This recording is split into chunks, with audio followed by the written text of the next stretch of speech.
All right, here I am with the amazing, great scholar, the Reverend Dr. Price. I'm here. We're going to be talking about Second Council of Nicaea, related material, icons, images, statues, great patristic pillars, early church fathers that defended icons, defended images in religious worship. I'm just really thrilled to be here because, as you, the audience, know, the amazing Father Price has put together, in my opinion, the greatest set of books dealing with the early church councils, various ones. And if I'm correct, Father, before we even dive in, I want to give you a little chance to put in a quick plug. You just came out with a brand new book, I think maybe not even a month ago, maybe. Am I correct, Father? Yes, indeed. And God willing, you have many more planned down the road, hopefully. 2 more, yes. Should be, hope it'll be completed before too long.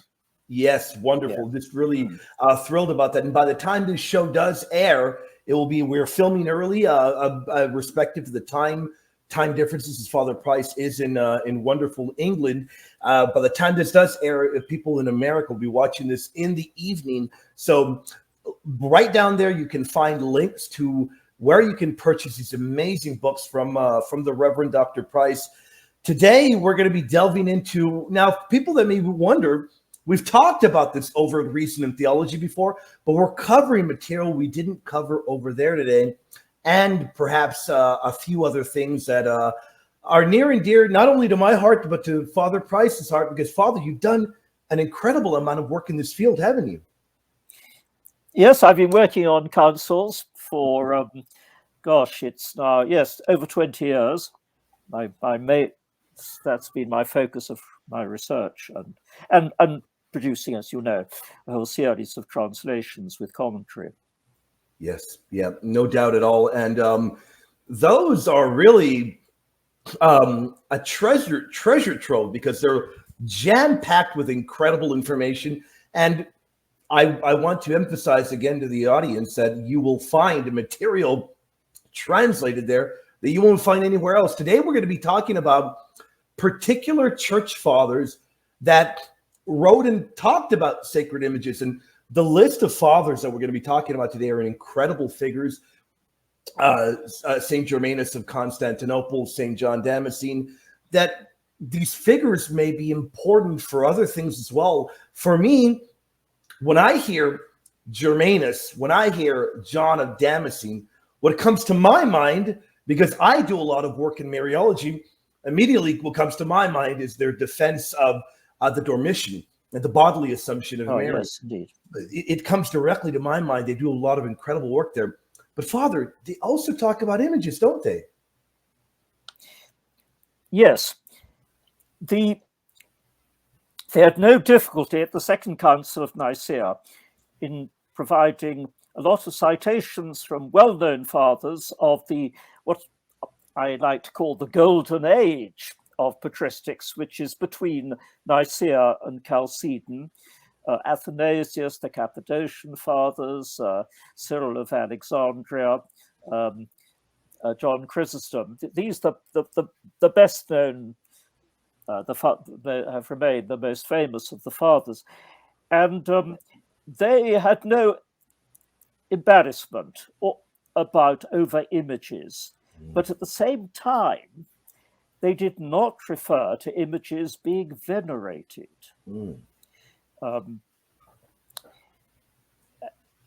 Which caused a certain embarrassment because of the particular attention paid to these fathers. Though, of course, at the same time, it could certainly be and was effectively argued against the iconoclasts that the great fathers had not had any sense of feeling of embarrassment or awkwardness about images. So what we're looking at today is a series of fathers that begin with the beginning of the iconoclast controversy in the 8th century, and then some too in the 9th century, where you find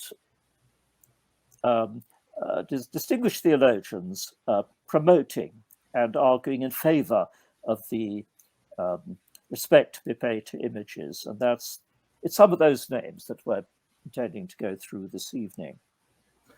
One name is a figure that perhaps maybe a number of people that are tuning into the show, maybe they haven't heard of him, but they should become well acquainted with him. That would be the great Saint Germanus of Constantinople. Now, I want to be very, very careful. If I'm correct, I believe he's venerated in Eastern Orthodoxy and in Catholicism, I believe. I know he's venerated within Catholicism, a very important figure. Now, he wrote some letters in defense of images. And the one thing that I think is always the important emphasis that we find in these early fathers, in these church fathers, Father Price, is that they tend to really go deep into the catechetical defense. Why are images valuable? A lot of them really emphasize and double down on the incarnation. Now, what do we find in particular from the great Saint Germanus, Father?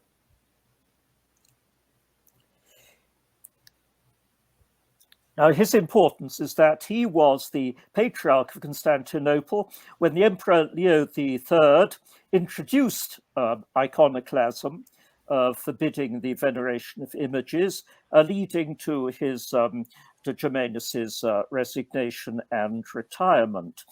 And at the Council of this is in the around 740, but at the Second Council of Nicaea in 787, 3 of his letters received a great deal of attention, in which he had written against those who deplored images.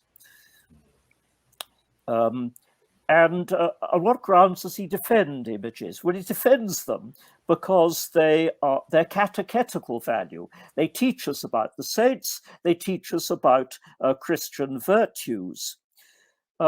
Rather condescendingly, he says that looking at images is particularly useful to people who aren't up to spiritual contemplation.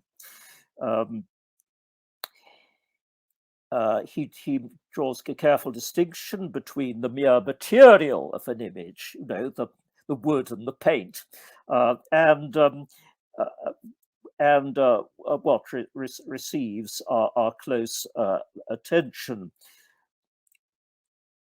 However, there is a limitation in his defense. This is that now one word that is terribly vague, really, is the word veneration, proskynesis, which could apply to anything between the worship of God and respect, veneration for saints, even bishops. It's really a rather vague term. But this term in the 7th century had been very much introduced.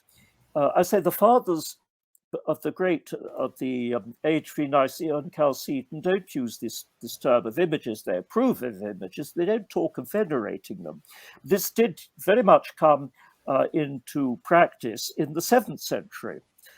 And it's striking that Germanus avoids talking of the veneration of images, which must be deliberate. So he's defending images against people who deplore their presence in churches. He stresses their value, but it's a cautious defense. So he falls, important historical figure, but he falls short of what the fathers after him wrote and what the Second Council of Nicaea defined. Now, Father, let me ask you this: do you is there any speculation as to why he didn't utilize that particular word when talking about icons, images? That is quite curious to me. He defends their utilization in religious worship, but doesn't utilize that particular word, which we find used throughout the Greek scriptures. Is there a particular opinion that you have as to why maybe he didn't utilize it?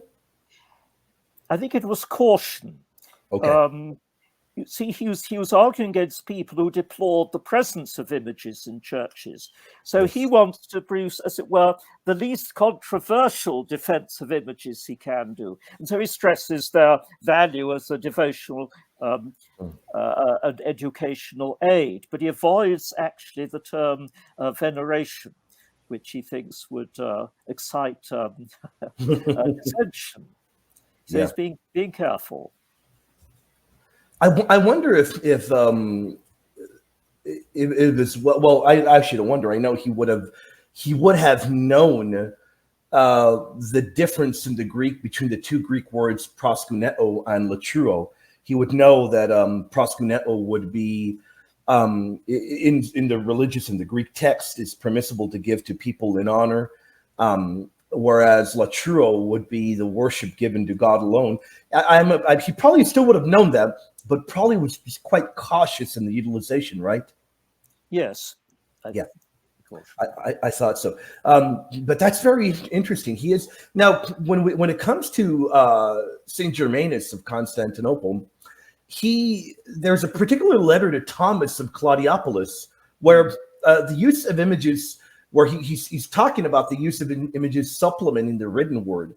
And there's particular language that is utilized here. Now, what is meant when we read of the fact that we do not venerate the mixture of wood and colors, but the invisible God alone? Is his message that ultimately actually would be the worship? Ultimately, we don't worship any images, but what is represented there is what receives the worship. In this case, would be our Almighty Lord. And in the case of saints, those that are holy figures, the veneration would not go to wood or to a material object, but rather to the one that is represented. Is that the message he's trying to put forth? Yes, I think that was his position, that the saints clearly deserve veneration, but that he's very careful to avoid saying that their actual images deserve veneration. But he's still aware that he's in favor of there being images in churches and people pray in front of them, but he would stress that they're praying to the saint, the person, or Christ, the person represented. So he holds back from talking of the image itself being a recipient of veneration.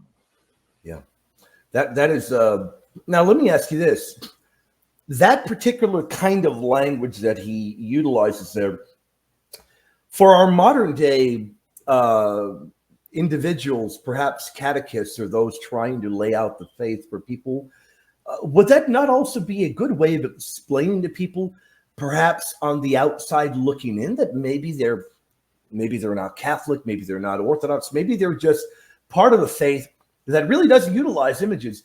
Is that kind of language still relevant to us today, in the sense of, can we still use him as an example of how we utilize him? I think we can. I think we can bring out the importance of as an aid, a stimulus to devotion. I think, you go into a church, and if there's a very striking image of Christ, whether it's, Christ on the cross, or the Pantocrator, or a very touching image of Our Lady, this is a spur to us to feel devotion towards Christ and Our Lady. And kneeling down in front of an image can be, that physical gesture can be a real aid to devotion, enable our minds to concentrate on Christ and Our Lady. So, I think this is a very good first step in the veneration of images. But of course, questions then do arise as to the exact relationship between the image we kneel down before and our veneration of the person represented. That's a fantastic point that you bring up there, Father. Very, very good point. And indeed, I would recommend for the audience and want to know, learn more about this. In fact, I'd recommend the audience get every book that you have put out, Father. You have done incredible work when it comes to early church councils. Indeed, the definitive books that people must get a hold of when it comes to councils have got to be the works that you put together. Saint Germanus has got to be a name that people learn more and more about. Now, another name that really anybody just, basically involved, whether in reading about councils and images in particular, they're going to hear the name St. John Damascene, and they're probably going to recognize that name. Very important figure, East and West. And indeed, I'm glad we talked about St. Germanus first, because sometimes people hear St. John Damascene and they think he's the only one that really does provide a defense of images. There are others, but let me ask you this, Father. St. John Damascene, in your opinion, does he perhaps provide the most robust defense when it does come to images, or is he just there along with others that provide an equally fantastic defense? And what was John Damascene? Why did he take it upon himself to really get a fire in the belly to defend images? The Emperor Leo III clearly issued writings in which he attacked very strongly not simply the veneration of images, but also their presence in churches. And John Damascene, deeply shocked by this, and so his concern was to rebut this active campaign against images. And so he makes use of a wide range of arguments. And that the range is in some ways a little disconcerting, because there are passages in him where he uses very strong language in defense of the veneration of images. For example, in one of those treatises on images, he says that the glory of the image becomes that of the one depicted in the image. The image itself, you see, has a glory. And then he goes on to compare images to a rather bewildering variety of things that receive respect. The wood of the cross, the holy places in Jerusalem, the ink and parchment of the Gospels, the gold or silver vessels that are used at the Eucharist. And from these, he deduces that sacred material objects appropriately receive veneration and reverence. And this should apply to images as well. Now, is he really saying that the actual matter of the image, quite apart from what is representing, deserves special respect? Well, it does rather sound like it. But in fact, elsewhere in his writing on this, he points out that no, this is not strictly speaking the case. We venerate wood when it is in the form of a cross. But if, shall we say, that the crucifix is broken, it's just broken bits of wood, then you certainly don't venerate them. So that's something that's a little a certain sort of lack of clarity or even inconsistency in his writing. And then there are other passages in his three treatises in defense of images that put forward what is almost a minimizing view. Again, rather like Germanus, arguments that support the existence and the value of images, but do make no strong claim for them. So he talks about them just being reminders of holy things or holy persons.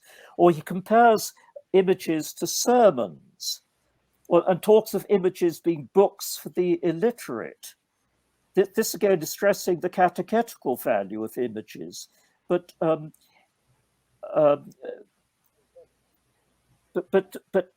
doesn't.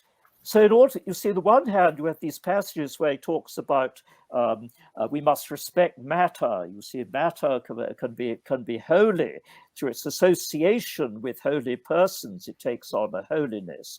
He can say that.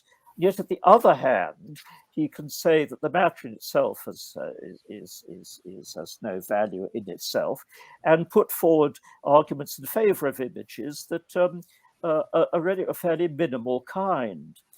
And you see, it's a great mistake to think that he was there, that his writings were generated by meeting together with a number of fellow theologians.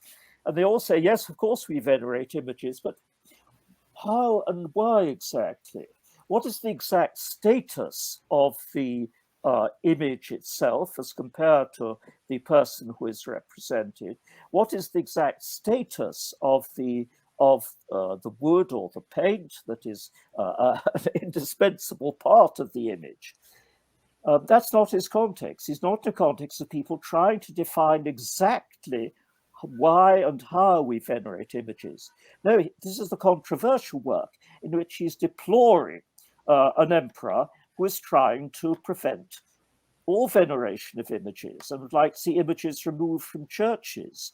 So it's a controversial context where he uses a whole range of arguments that have at least a rhetorical force, but he's not addressing the serious theological question of how exactly are we going to define and justify the veneration of material images. When it comes to St. John Damascene, as you so clearly, astutely point out, the manuscript tradition, particularly of his defense of images, seems to be, would you call it poor? Would you call it lacking? Yes, I mean, that is curious. It is very small. And at the accounts, he's writing these texts in the 730s mainly. 50 years later, at the Council of Nicaea, he is mentioned with praise. It's known that he has stood up for images, but there's no use of these texts. Mm-hmm. They clearly did not. And of course, as you say, the manuscript tradition is very slight. So they're important for us because, I mean, they're beautifully written, they're eloquent, and John Damascene is a hugely revered and rightly revered figure. So Absolutely. they receive far more attention today than they received in the 8th century. This is curious. That is a very, very good point. Because we have so much writings of the great St. John Damascene, indeed, massively and rightly so revered, important church father. Do you have an opinion as to why that perhaps that manuscript tradition is so poor? Do you have an opinion on that?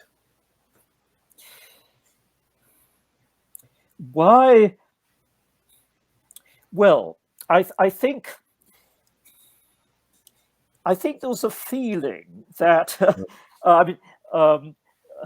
that why is he not actually?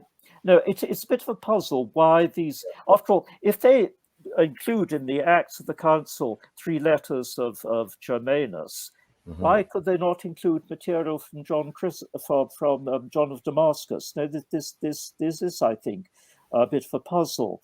I mean, after the 8th century, I mean, at least once you get definitive victory of the veneration of images, people didn't find that they needed John of Damascus's defense, because I've said it doesn't really honestly provide a very carefully thought out and defined theology of images. It is very much a defensive text. And therefore, once the controversy was over, of course, the middle of the 9th century, one can see that people didn't really feel particularly need to copy and circulate them. Yeah, that is a very, very good point. Again, now let me ask you this: when it comes to Saint Germanus, Saint John Damascene, another area where people tend to not realize that these are very massively important church fathers. As I mentioned earlier in the beginning, their great defense of Holy Mary's dormition and bodily assumption, and then their defense of images. They're great, important figures. But people also don't realize that they were, at times, they're also responding to the rise, if you will, of Islam, which St. John Damascene, he calls it a Christian heresy. In particular, he utilizes a unique language when dealing with Islam, and the rise of it. Do you think perhaps maybe a part of their apologetic and defending images was a response to that growing rise of Islam, which was very iconoclastic? This has been discussed a very good deal, and the dominant view now is that the Islamic hostility to images did not, in fact, exert a significant influence. They didn't really need that. I mean, what stimulated doubts about images was simply the terrible disasters of the 7th century, when the Byzantine Empire lost its richest provinces, and then throughout the 8th century, they're continuing attacks. Muslim armies spreading across Asia Minor, to a large extent, a collapse of traditional Greek city life. And people, why is God not defending the Christian empire? And so they had to think of something, something had gone wrong. And the fact that veneration of images had grown so enormously in the 7th century, they latched on to this. So this is, I think, the stimulus. It's not thinking that how can we defend ourselves against Islam, but how can we explain what can we point at where we went wrong and where we can now go right? And stopping the veneration of images seemed a rather easier task, if I may say so. And shall we say, substantially improving the general quality of spiritual and moral life, which is rather harder to attain. So I think that's recognized was the main stimulus for iconoclasm. That is a fantastic, great answer, Father. Father, another figure that maybe a number of individuals that dive in, begin to read about images, icon, statues, if you will, is Patriarch Tarasius. So hopefully I'm pronouncing that correctly. Tarasius, depends how people pronounce it. Exactly, yes. There we go. He wrote a refutation of the iconoclast definition of 754. Now, exactly why is this figure important? And does he add anything important to the discussion of images in religious worship? Now, if you turn to the Acts of Nicaea II, looking for a theology of images, you are to a large extent disappointed. In fact, the definition, in my translation, I avoid the Greek word horos, can mean definition, it also simply mean a decree of some kind. I don't use the term definition because definition in English has really got to me a definite defining doctrine, which the horos of 787 does not do. It says that images will be put up in churches and venerated. That's it.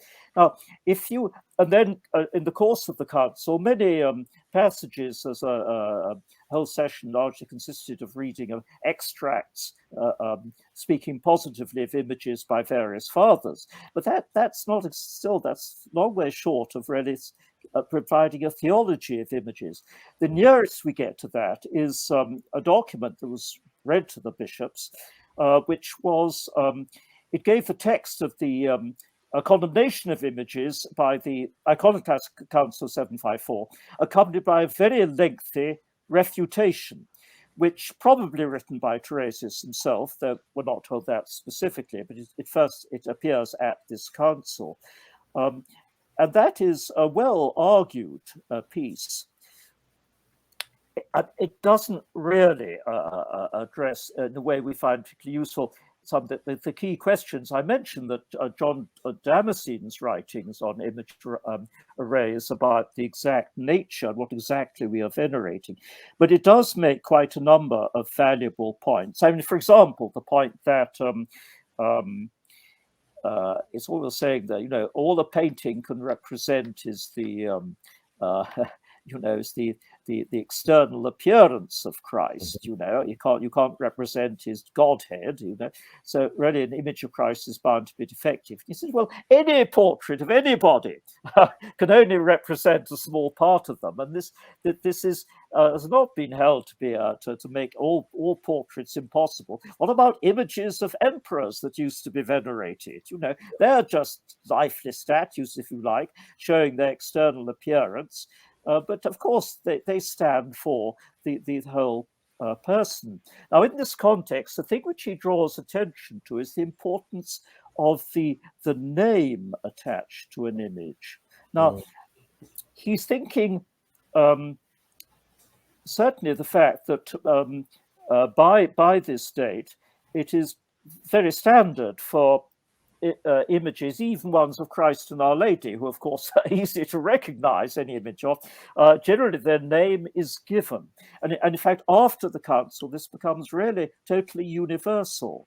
Now, why was this thought desirable and necessary? As I say, an image of Our Lady holding Christ Jesus or Christ on the cross, it's obvious who it is. You don't really need the name.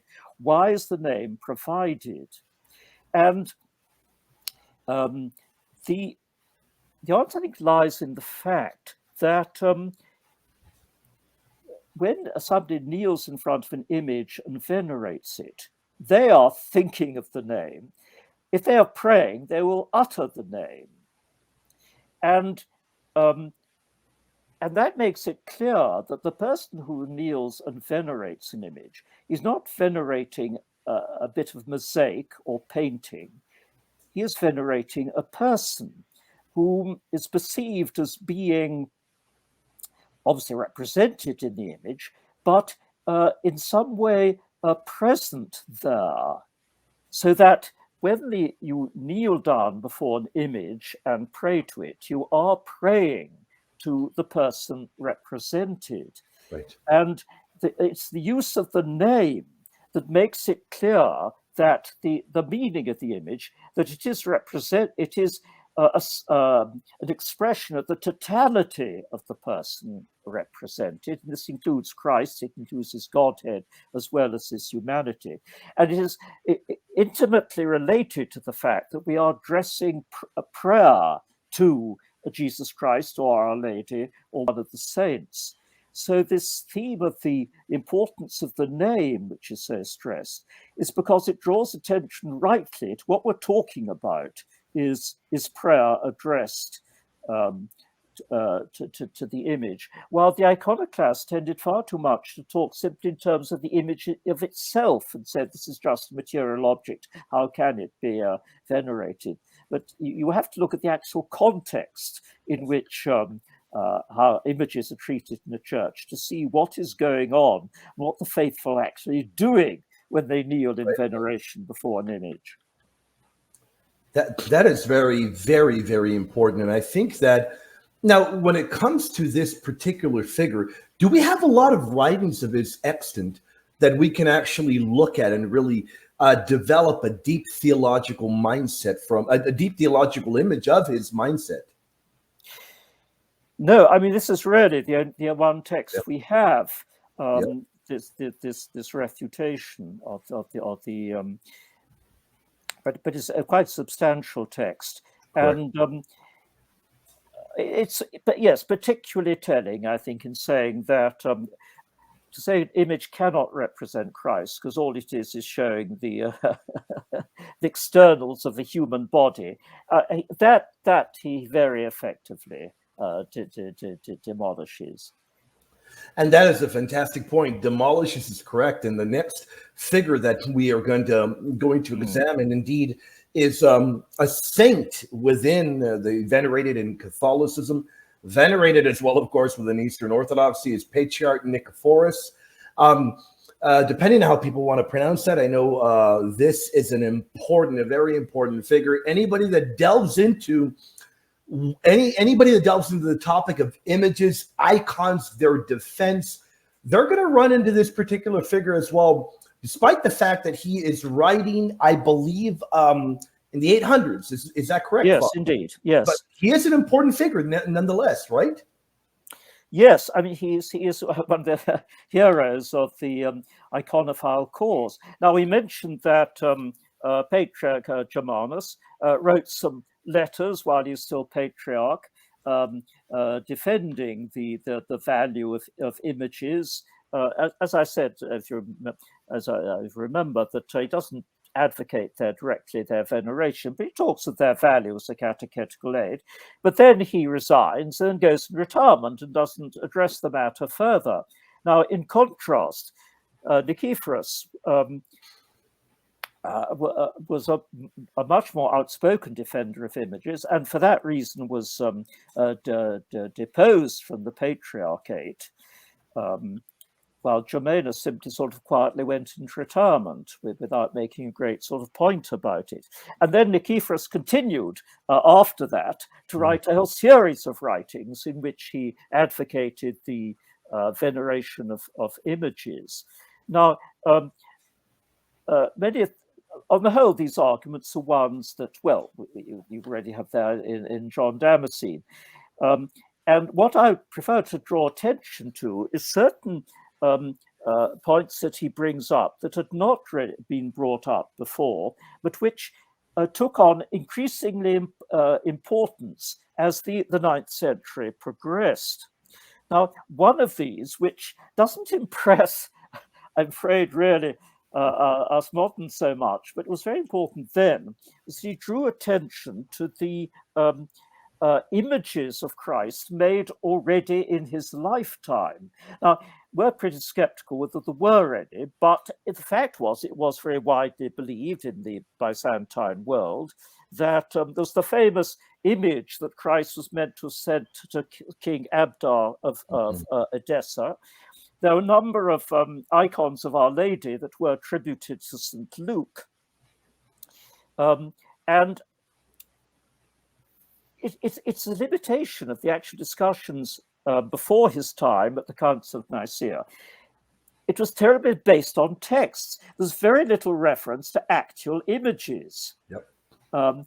So while saying images are of such great value, in fact, manifest its text regarded as being absolutely crucial. And Nikephoros, therefore, is of use in pointing to these supposed very early images of Christ and Our Lady.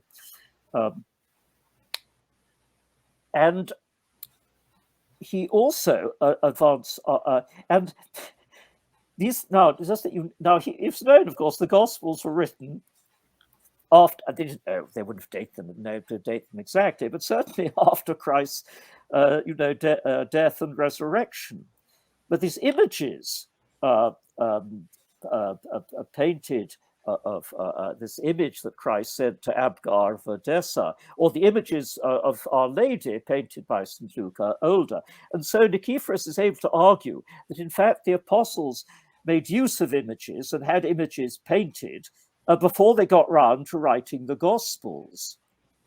Now I say this is all a bit unhistorical, but it did meet what was at the time a real problem. And that is, we're happy to talk of development of doctrine and development of devotions, but they didn't believe, the belief at that time was that really the faith hasn't changed since the time of the apostles. And therefore, the fact that texts that were produced which mention images and defend images are all a good deal later, was a real embarrassment. And in fact, John of Damascus found it necessary to appeal to the existence of unwritten doctrines, things that were taught by the apostles, but were not actually written down.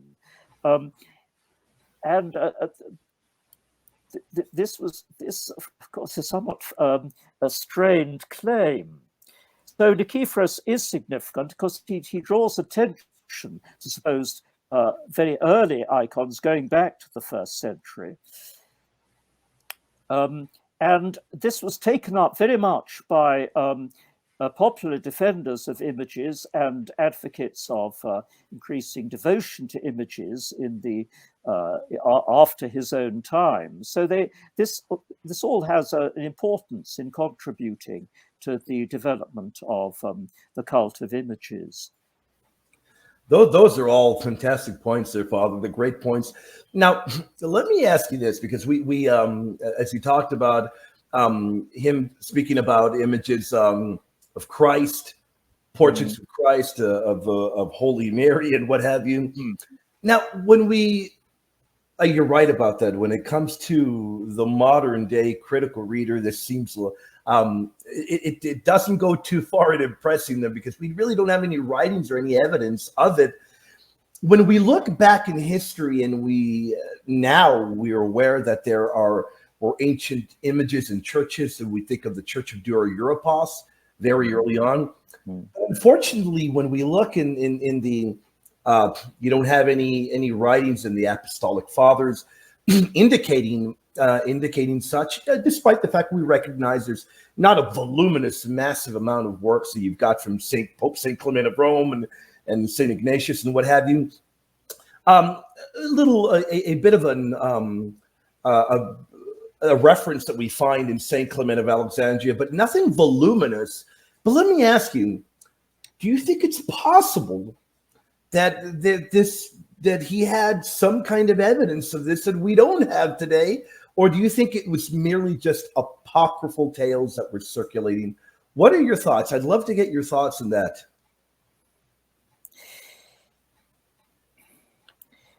I think in the apocryphal Acts there are references to images. The Acts of St. John say that John once went in the house of one of his devoted followers and saw an image.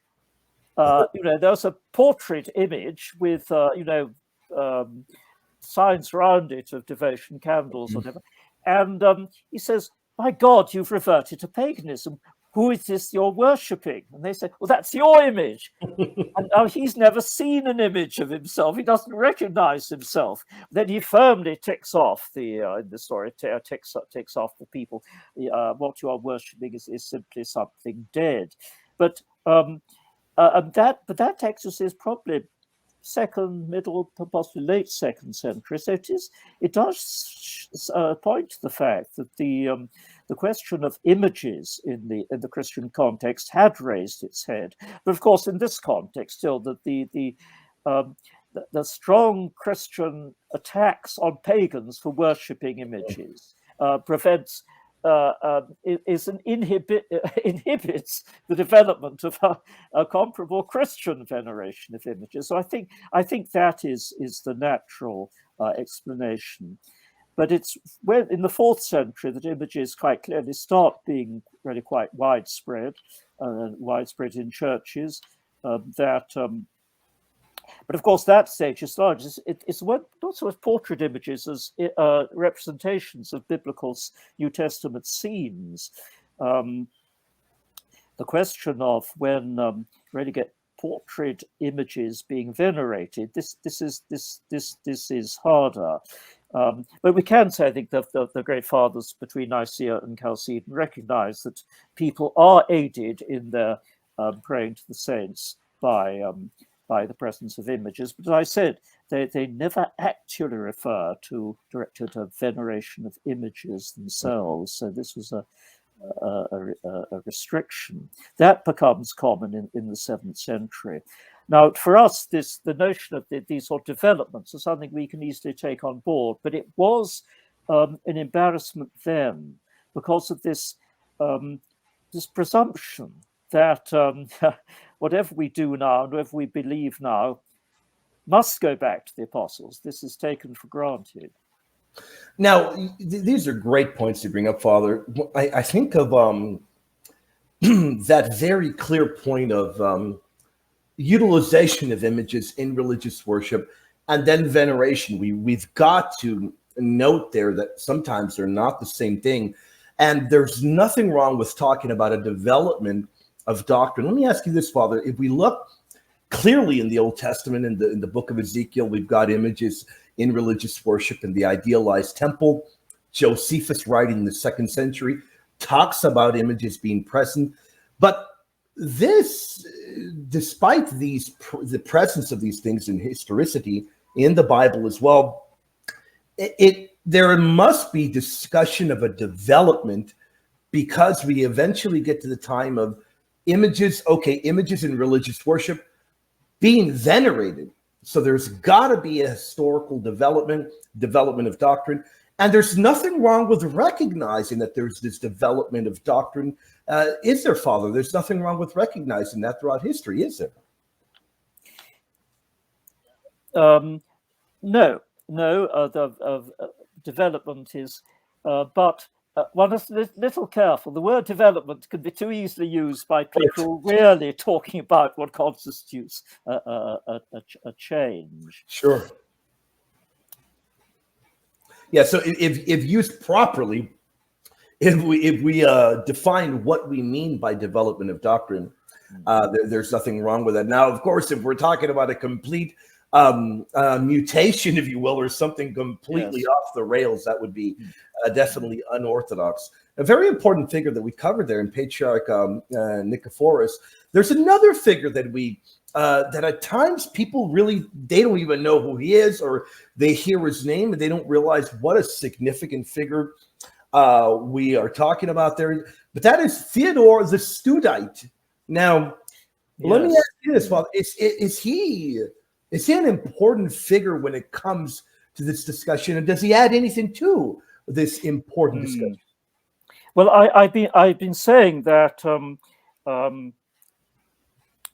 in such a lot of this debate, it was on one hand people who want to forbid all veneration of images, and those on the other hand who are defending veneration of images. And there's a certain tendency to leap at whatever arguments are convenient and useful, because this is a battle going on. It's not just academics trying to define things. So of all the writers who I know writing on images, Theodore the Studite is the one who I find raises the most significant and important questions. Yep. Now,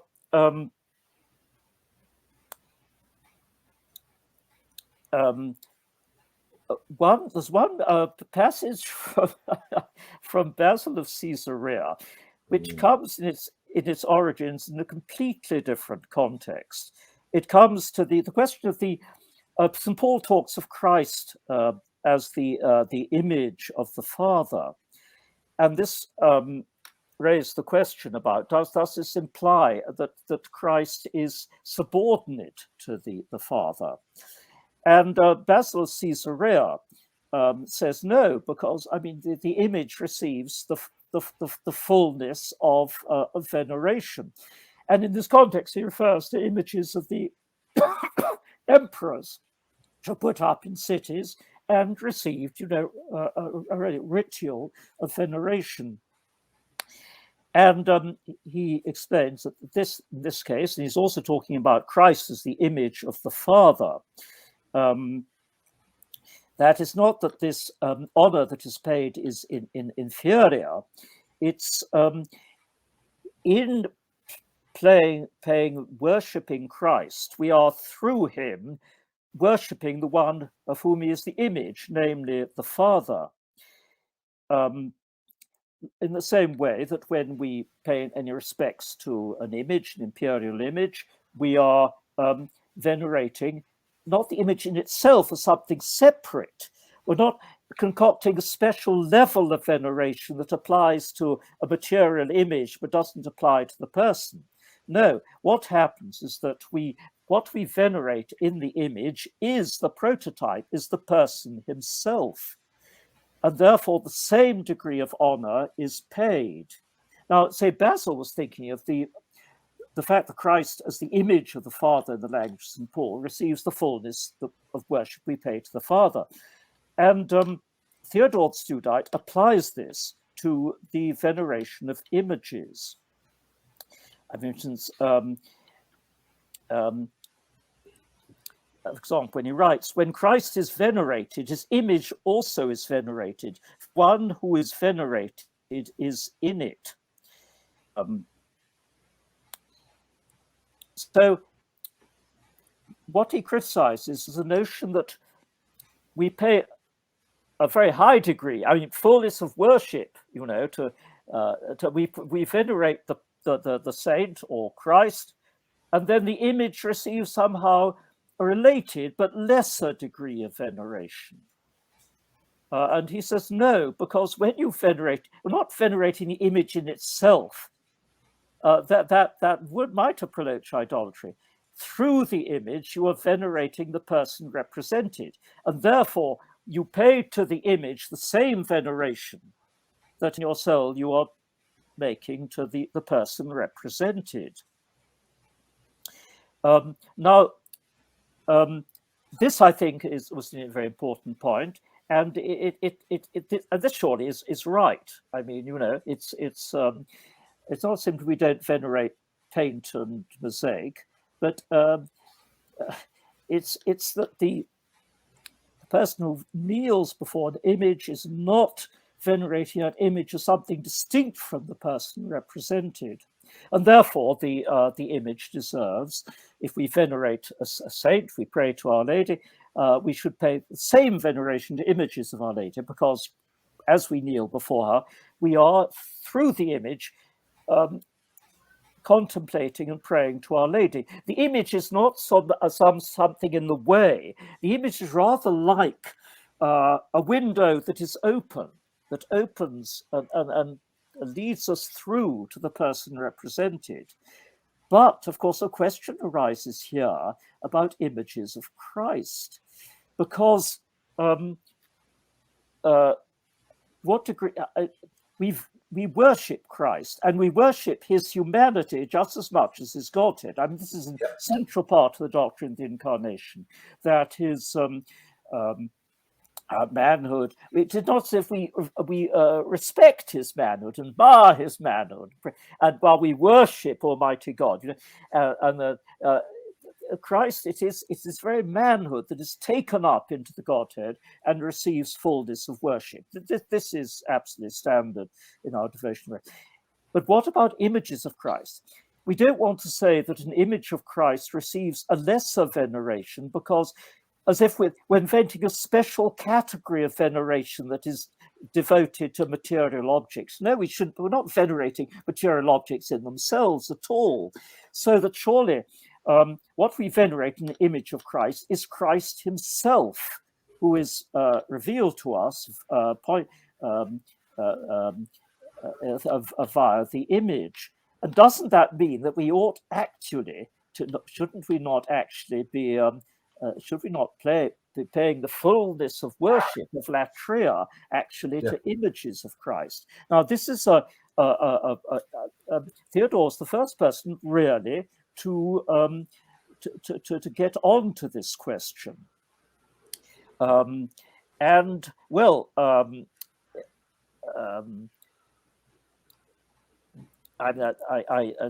just to read some passages of him. Mm-hmm. When Christ is venerated, his image also is venerated. The one who is venerated is in it. It's the same veneration. But then in another passage, he's aware that some people find this a bit scandalous, and he writes as follows: perhaps someone will object that since worship is veneration, it follows that an image of Christ should receive the same worship as the Holy Trinity. But let him learn that it is not the essence of the image that is venerated, but it is Christ who is venerated in an image of Christ. While the matter of the image has no share in this, even if the person of Christ is seen in it. If speak plainly, it is not the image of Christ that is worshipped, but Christ, the one who is venerated in it. Well, I mean, that's making the point that simply we're not venerating, paint and a panel or a piece of mosaic, but he is saying that the image of Christ is to receive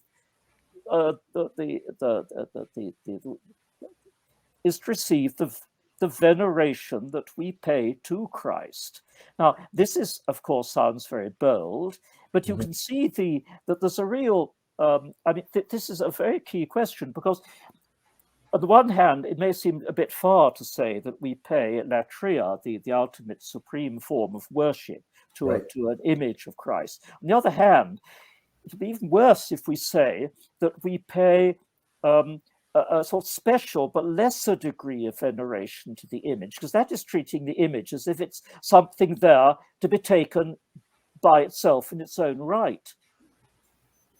So he, I think he, of all these writers, he is the one who goes furthest and deepest into the real issue.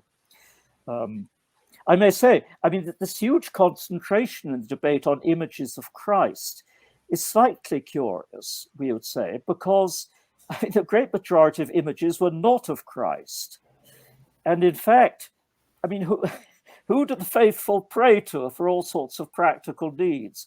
Well, and you know, the veneration of the saints was quite basic, you know, praying when you're well, obviously if you've got some frightful illness or some sort of crisis or political crisis or famine or whatever, tremendous prayer to the saints. Well, in this whole debate, the emphasis was on prayers addressed to Christ. And I think this is because the iconoclasts concentrated on images of Christ, because they wanted to make out that it is venerating images is idolatry. Well, since people don't worship the saints as God, that seemed really rather strange. So to make out it's a major heresy, they had to concentrate, they felt, on images of Christ and say that venerating those is idolatry. So that's why the whole debate concentrates on images of Christ. And this continues in the whole debate, which in one way is a little, it doesn't say enough about the specific question of the status of images of the saints themselves. But I say, go ahead. But I say, I think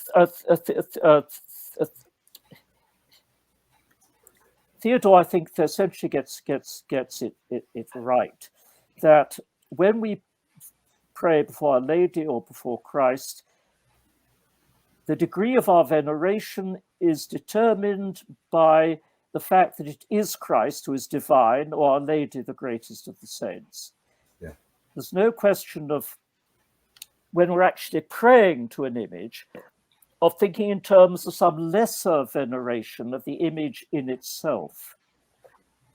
Yeah. And the key thing is, there we are praying to an image of Christ, of Our Lady, and we pay to it, express through it, our veneration, our worship of Christ, our veneration of the Lady, of Our Lady, treating the image, as I say, as a sort of window that leads us through to the reality that is represented. Those are all very good points, and I really have to emphasize to the audience, they've got to read Theodore the Studite, because what a developed, incredible kind of theology he's laying out there. And I recommend that the whole audience, they get a hold of every book you've written, Father. You've truly... Well, may I mention in this context? Absolutely. We've mentioned John of Damascus, who is a delightful writer, and his 3 treatises contain a lot of citations from earlier fathers. Yeah. So it's a rich and attractive work. But the writings of Theodore the Studite, I think, really delve more deeply into what is really going on in veneration of the saints and how we are to justify it. And it so happens that there's both there's Vladimir's seminary press has a popular patristic series, and that is one very attractive volume of the translation, very good translation by my friend Andrew Louth, of the 3 treatises by John of Damascus. There's also a splendid collection there of a good number of the treatises by Theodore the Studite. And so I think if anyone of those would like to pursue this whole question further, I would recommend getting hold of those 2 attractive, small, inexpensive books, and reading them. They will really take them into the heart of this whole debate. By the time this show airs, I will find those and I'll provide a link right down there so the audience can look up those books as well. That's a fantastic press, by the way. I own a ton of books from them. They're great. They put out great material. I think they just came out with a new translation of something from St. John Damascene on the Orthodox faith. Really? Yeah, I think so. I believe so. I would need to look at that, but they're great. Now, you've been incredible, Father. Before we wrap up, I wanted to ask you one question in relation to the Second Council of Nicaea, because if anybody's going to know, it's going to be you. You've written the definitive works on them, the great translations. You've done magnificent work. This question does come up sometimes, whether from my Eastern brothers and sisters or my fellow Catholic brothers and sisters. Well, then sometimes there's unfortunate misinformation out there.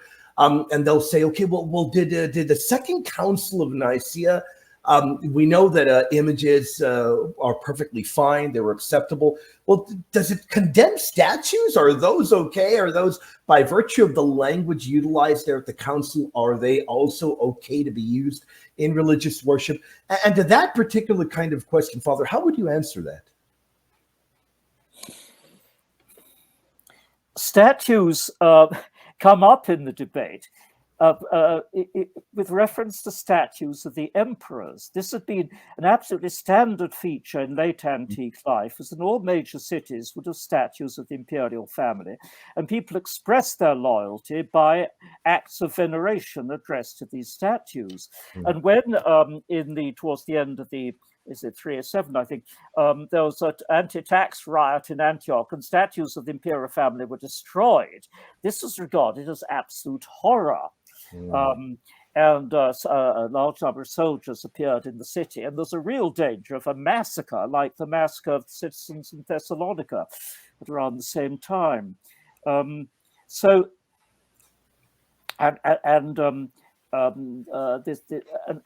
quite a number of writers defending the veneration of Christian icons refer to this tradition of venerating statues of the emperor. So statues are not forgotten, but I think it is the case that actual statues, in Christian worship,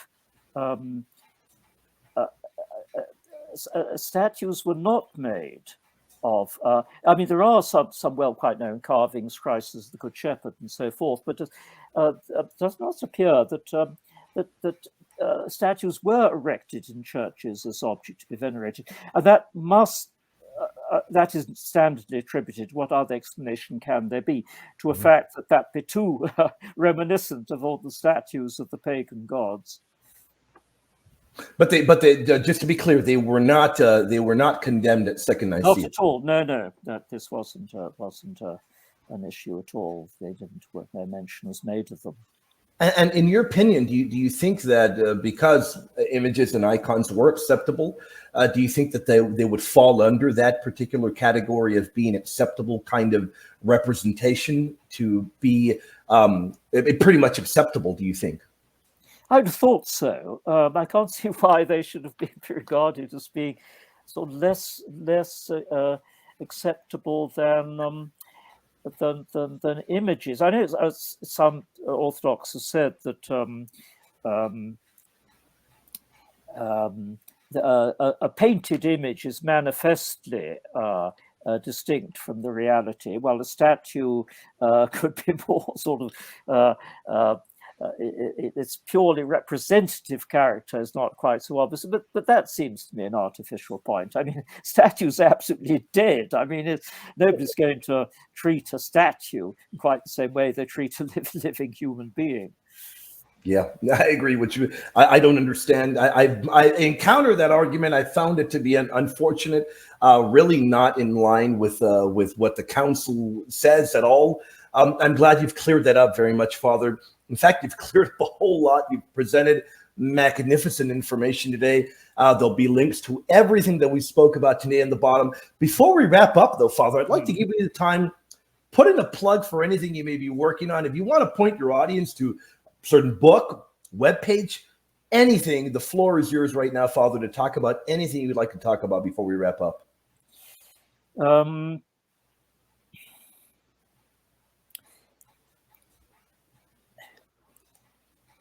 I don't think that I do not know of a good sort of publication, a good sort of single sort of readable, very short volume in English on the iconoclast controversy. Though there's been some very impressive, more substantial, learned publications of various kinds. So what I would really recommend, but yes, read John of Damascus, read Theodore the Studite, and then ask yourselves, when you go into a church and you kneel down and pray to an image or a statue, ask yourself what exactly you are doing. Yeah. How do you view that image? Is it simply a sort of aide memoire, just reminds you of the person? Or do you feel that you would like, of course, to kneel down before the Jesus or Our Lady themselves? Yeah. That is not available to you. So we kneel down before an image, which we are in a way treating as if, because this is the essence of veneration, as if that is a real presence of Jesus and Our Lady. And this as if it requires some sort of consideration that it is because those who set up the image, of course, they're expressing their own devotion to Christ and Our Lady. And where there is in a church, people have set up the images of Christ, Our Lady, or the others of the saints, in order to receive veneration. Can we not believe that our Lord, Our Lady, or the saint will be spiritually present? They're not compelled to be present by the fact we put up an image. Well, we can't manipulate them. Is it not likely that they will be present where their images are venerated? Certainly, when we kneel before an image, we feel, with real devotion, we feel we are in contact with the saint or Christ or Our Lady who is represented. What exactly is the role in this of the image itself? I think we may feel that there is a spiritual reality here, but it resists exact definition. Fantastic point, Father. And I would hope that everybody meditate on that the next time you bow down to a statue or a gorgeous representation of our incarnate Lord or of Holy Saint Mary. Father, thank you so much for your time. You've been magnificent as usual. You're always magnificent, always full of incredible information. Father, thank you for your time, and I look forward to dialoguing with you again in the future, Father. Thank you, and thank you for this opportunity to be able to speak on these subjects, not only subjects of my scholarship, but very close to my own heart. And it's always a joy for me to be able to communicate my own feelings, my own knowledge about it. And I hope in speaking on these matters, I will, yes, make a small contribution to what is most important, of course, of all, which is not just knowing about the history of the controversy, but having our own devotion to the saints, to our Lord, and the use we make of images in this. This is something that there's always room for enrichment. Absolutely. And Father, we will definitely have you back on. Thank you so much, Father. God bless. Have a good one. God bless all of you.